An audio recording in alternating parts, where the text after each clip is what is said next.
Hello everyone, I Kuldeep welcome you all to today's session of 20 GK questions specifically curated from the Hindu as well as Indian Express। तो अगर आपने आज का news analysis देख लिया है तो ये 20 GK क्वेश्चन आपको बहुत इंटरेस्टिंग लगेंगे।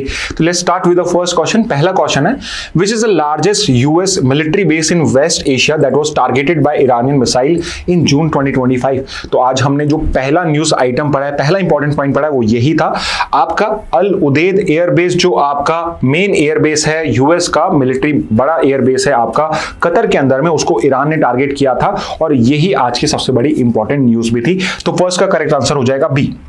Next, in which country is the Ain al-Assad base also targeted by Iran located? So we have studied this thing also कि कतर में जो आपका अल उदेद बेस है उसके अलावा Ain al-Assad बेस भी है जो दूसरी कंट्री में है, जो एक और यूएस का मिलिट्री बेस है जिसको टारगेट किया गया था, और ये जो Ain al-Assad बेस है ये लोकेटेड है आपका इराक के अंदर में। तो सेकंड का करेक्ट आंसर हो जाएगा ऑप्शन सी। नेक्स्ट पे आ जाते हैं, which of the following countries does not border the Persian gulf? तो पर्शियन गल्फ में से इनमें से कौन सी कंट्री है जो उसको बॉर्डर नहीं करती है? तो एक मैप के थ्रू मैंने आपको अच्छे से एक्सप्लेन करा है कि ईरान, इराक, सऊदी अरेबिया ये सब बॉर्डर करती हैं, but Jordan is one country जो उसको बॉर्डर नहीं करती है। तो यहां पे करेक्ट आंसर थर्ड का हो जाएगा ऑप्शन डी। नेक्स्ट क्वेश्चन पे देखते हैं। नेक्स्ट क्वेश्चन है the Persian Gulf is also known historically by which other name? तो ये भी एक इंपॉर्टेंट है बिकॉज यूएस ने भी डिसाइड करा है कि वो पर्शियन गल्फ को पर्शियन गल्फ नहीं करेंगे, अब वो उसको अरेबियन गल्फ कहेंगे। तो the other name for Persian Gulf is Arabian Gulf. तो फोर्थ का करेक्ट आंसर होगा ऑप्शन ए। नेक्स्ट पे आते हैं, in which year did the Kanishka bombing took place? तो कनिष्का बॉम्बिंग किस पर्टिकुलर ईयर में हुई थी? तो ये जो ग्रूसम इंसिडेंट था, एक टेररिस्ट अटैक था, ये आपका हेल्ड हुआ था या इसको कॉज किया गया था इन द ईयर 1985 के अंदर में। तो फिफ्थ का करेक्ट आंसर हो जाएगा ऑप्शन बी। नेक्स्ट पे आते हैं, which militant group was linked to the Kanishka bombing? तो इसको भी हमने करा है, इस ग्रुप के बारे में हमने डिटेल में पढ़ा है। तजिंदर सिंह परमार जो इसके मेन आपके परपेट्रेटर थे उसके बारे में भी पढ़ा है, and the group which I am talking about is the Babbar Khalsa international जिसने ये पर्टिकुलर अटैक करा था। तो सिक्स का करेक्ट आंसर सी हो जाएगा। Next is what is another name for the north Atlantic treaty? North Atlantic treaty का और क्या नाम है? तो नॉर्थ अटलांटिक ट्रीटी का दूसरा नाम है वॉशिंगटन ट्रीटी। तो वॉशिंगटन में ही साइन करी गई थी, इसलिए नेटो ट्रीटी को आप वॉशिंगटन ट्रीटी भी कहते हो। सेवन का करेक्ट आंसर सी है। नेक्स्ट पे आते हैं, how many member countries does NATO currently have?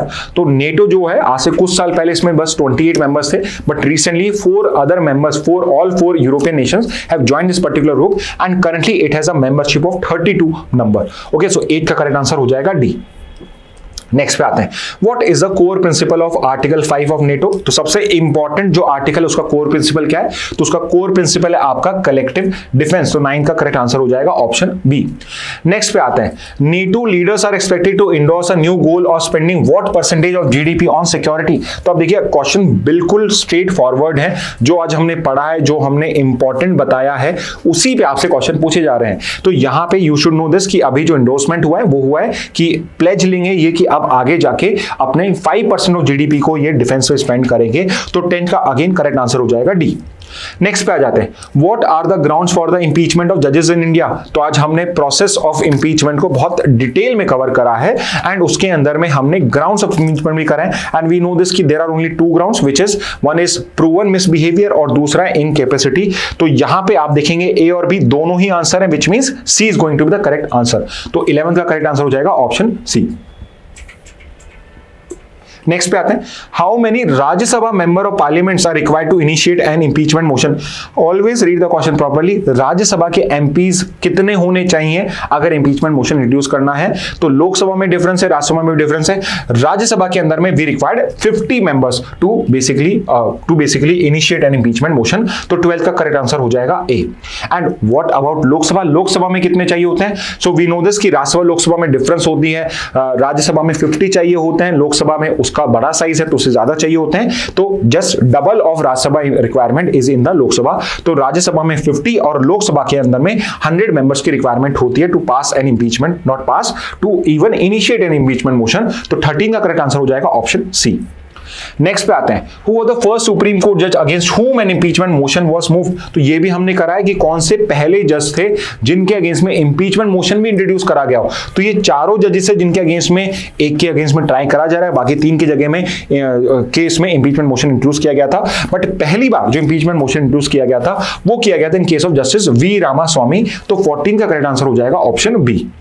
Next पे आते हैं, हाउ मेनी जजेस have actually been impeached in India till date. आज तक कितने सुप्रीम कोर्ट, हाई कोर्ट के जजेस को इम्पीच कर दिया गया है, प्रोसेस कंप्लीट किया गया है? So the answer is none. ऐसे 5 इंसिडेंट्स हुए हैं जहां पे हमने ट्राई करा था करने के लिए, बट हर बार हम उसमें सक्सेसफुल नहीं, कभी भी सक्सेसफुल नहीं हो पाए, और इसलिए 15 का करेक्ट आंसर डी हो जाएगा, नन हो जाएगा। नेक्स्ट पे आता है, Kishanganga river is a tributary of which major river. Kishanganga river जो है, जिसपे किशनगंगा प्रोजेक्ट है, ये किस पर्टिकुलर रिवर की ट्रिब्यूटरी है? तो हमने इसको भी डिस्कस करा है, ये इंपॉर्टेंट क्वेश्चन है आपके लिए। किशनगंगा रिवर ट्रिब्यूटरी है झेलम रिवर की, तो करेक्ट आंसर 16 का हो जाएगा डी। नेक्स्ट पे आते हैं, who facilitated the signing off the Indus water treaty. तो इंडिया पाकिस्तान के बीच में जो ये इतनी सक्सेसफुल ट्रीटी है, इसको किसने साइन करवाया था? तो it was basically mediated by the world bank. तो इसलिए वर्ल्ड बैंक का ही न्यूट्रल जो आपका एक्सपर्ट होता है वो अपॉइंट करा जाता है। तो 70 का करेक्ट आंसर है सी। नेक्स्ट पे आ जाते हैं, India target year to achieve net zero emission is. तो आज हमने आपकी स्टेट ऑफ एशिया रिपोर्ट को भी पढ़ा था, और उस स्टेट ऑफ एशिया में है कि एशिया के अंदर में जो ग्लोबल वार्मिंग है वो डबल स्पीड से इंक्रीज हो रही है, और यहां पे उससे टैकल करने के लिए इंडिया ने भी कुछ अपने गोल्स डिसाइड करे, जिसमें से एक गोल है नेट जीरो का, विच बेसिकली मींस कि बाय दिस पर्टिकुलर ईयर हमारा जो कार्बन एमिशन है वो हमारे कार्बन एब्जॉर्प्शन के बराबर हो जाएगा। यानी हम जितना आपका एमिशन कर रहे हैं उतना ही हम एब्जॉर्ब करना भी स्टार्ट कर देंगे, यानी हमारा contribution to carbon emissions going to be net zero. Okay, और उसका जो ईयर हमने डिसाइड करा है वो है 2017। तो 80 का करेक्ट आंसर हो जाएगा ऑप्शन डी। नेक्स्ट पे आते हैं, India's Panchamrit climate commitments were announced at which COP summit. तो मैंने आपसे वहां पर भी पूछा है यूएनएफसीसीसी किस यूएनएफसीसी का कॉन्फ्रेंस ऑफ पार्टी नंबर 26 किस पर्टिकुलर सिटी में हेल्ड किया गया था जहां पे पंचामृत अनाउंस करे गए थे? 19 का करेक्ट आंसर सी है, बट आपको वहां पे आंसर करके बताना है मुझे कि ये सीओपी 26 कहां पे हेल्ड हुआ था। ओके, फाइनली लास्ट क्वेश्चन आज का देख लेते हैं, which UN agency publishes the state of the climate in Asia report. तो जो करंटली जो रिपोर्ट आपकी आई है उसी के बारे में उसके पब्लिशर का नाम पूछा गया है, और उसका पब्लिशर कौन है? It's none other than world meteorological organisation, यानी option A WMO is the correct answer for question number 20। Okay, तो स्टूडेंट्स ये थे आज के इंपॉर्टेंट 20 जीके क्वेश्चन। तो नॉट जस्ट दीज क्वेश्चन, अगर आप न्यूज एनालिसिस देखोगे तो you would be able to find out more such question जो आपके लिए इंपॉर्टेंट हो सकते हैं क्लैट और एलेट के लिए। आज का जो न्यूज एनालिसिस है वो एलेट के लिए भी बहुत इंपॉर्टेंट है, बिकॉज बहुत सारे ऐसे क्वेश्चन हमने आज कवर करे हैं, लीगल रीजनिंग के भी ऐसे कवर करे हैं जो आपको क्लैट एलेट दोनों में बेनिफिट करेंगे। Okay, so with this message let's end today session. Thank you and have a very nice day.